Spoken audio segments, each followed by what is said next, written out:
As I noted earlier, it's Unitarians, not Congregationalists, not conservatives, who are the ones that were the most critical of the radical transcendentalists who were their sort of offspring. The conservatives, the Congregationalists, are just kind of sitting back laughing and saying, I told you so. I told you, Unitarians, that if you walk down that path of rejecting Christ as being part of the divinity, the next thing you know, your kids are going to be a bunch of atheists. Now, the transcendentalists were obviously not atheists, but they certainly weren't Orthodox Christians in any sense of the term. Um, let's turn first to Francis Bowen, who really what we're reading here, what I've asked you to read, is sort of the second half of a two-part review of Emerson's Nature that appeared in the Christian Examiner in 1837. The first part appeared in January of 1837.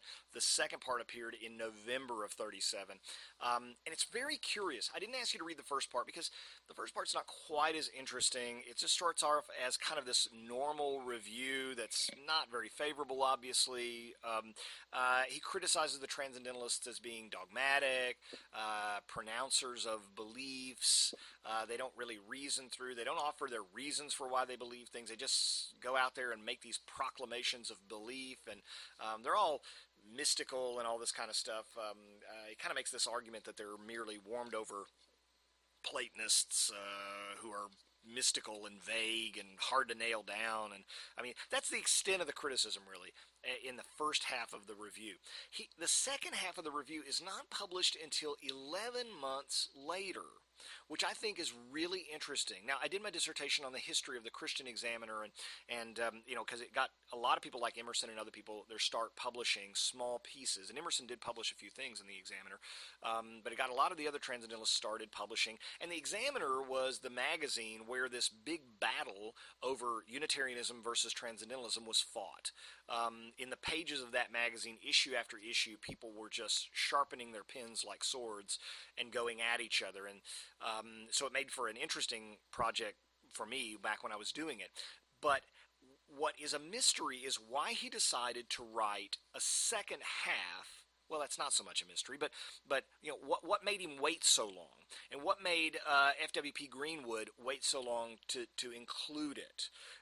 That's still not something that we know a lot about, but we do know that clearly, once he had published his American Scholar piece, shortly after that, Bowen submitted his second part of the Emerson review, the Nature review, called Locke and the Transcendentalists. And this is much more interesting.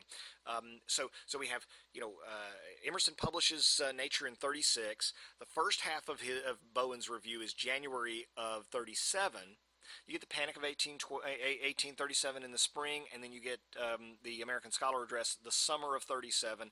Then Bowen comes with the second half of it in the fall, late fall of 37, the second half of this review. And it may be because Bowen really felt that he hadn't done enough in part one, that he intended to have, he had more things to say, or it could be that he just decided, you know what, this guy's becoming very, very popular, and I really need to shoot him down because he's misleading a lot of people. The second part, another reason for believing that is the second part of it is so much more vituperative. He's really very, very tough on Emerson. It's, you can almost say, very snarky. One quote, this transcendentalism stuff, it comes from Germany and is one of the first fruits of a diseased admiration of everything from that source. Right? He's almost accusing transcendentalism of being this foreign imported suspicion kind of thing. The xenophobia in this is pretty palpable. I mean, I suppose if it were, on the internet or on television, you might even imitate them and say, it comes from Germany. It's one of the first fruits of the diseased admiration for everything from that source. I mean, Schwarzenegger voice is kind of over. I mean, it really is. Making fun of it as a bunch of American little toadies running around after these Europeans that they all are just so enamored with.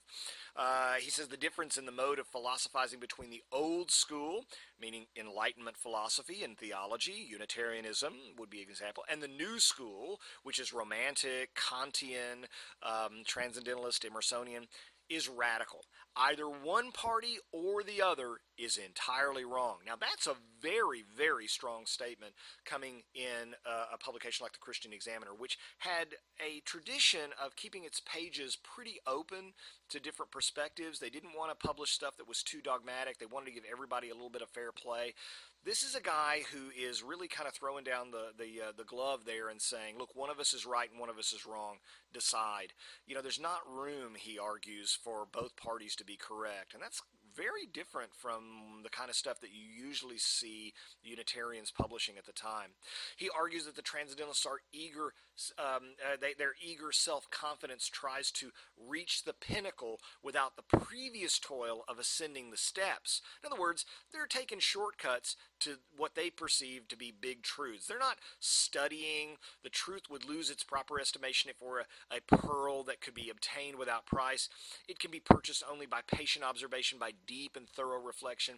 These guys don't study philosophy. They don't go to college. They don't read widely enough. They just go out on a mountaintop and think this crud up. Meanwhile, I've been stuck in the library for years studying this stuff, and I know what I'm talking about. These guys are taking shortcuts to what they consider to be capital T truth, and they're just walking off half-cocked, and they make up stuff that you can't understand what they're saying.